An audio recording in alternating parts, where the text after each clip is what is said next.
Hi, I'm Fazil Mihlar, editorial page editor of the Vancouver Sun, and today I'm joined by Sir Bob Geldof, who has been crusading to reduce poverty or eliminate poverty in Africa for 25 years now.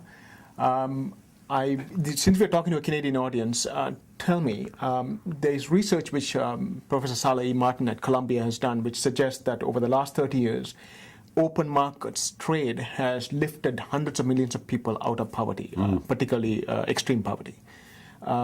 What would your central message be to the government of Canada as to what they should do in terms of opening up trade as far as Africa is concerned? We were talking off camera before, and it's sort of difficult for me. I'm used to beating up governments, and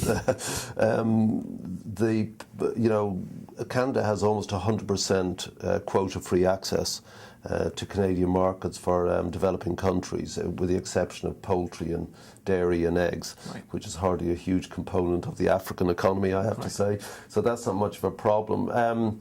It's a very benign country for Africa here. You've already met your Glen Eagles commitment of doubling aid to Africa. However, it's from a very, very low base, probably the third lowest amongst the richest countries. But the professor is completely right. We know that trade is the thing that kills poverty stone dead. I mean, how do we know China has lifted to something like 400 million people out of extreme poverty? And of course, the Chinese problem is that they still have vast hundreds of millions who are extremely poor while the rest of the country grows. So they have to balance that. It's not true in Africa. Most of the wealth in Africa is commodity based, copper, gold, minerals, etc.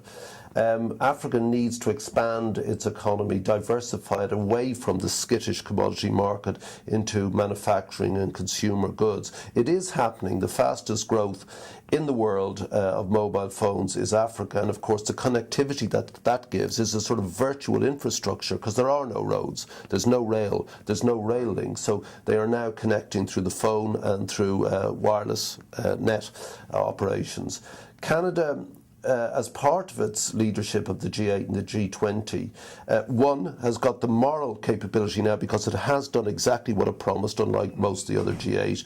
Now, can genuinely lead on this, and given that the G20 and the G8 are back to back, and the G20 now deals with finance and the G8 with policy, the nexus at which those two things meet is development, and part of that must be a friendly business environment. So the Africans must get commercial law together, and Canadians, the Canadian government should try and encourage private sector investment in Africa, like the Chinese have done hugely, like the Indians have done massively, and like some of the American funds are doing.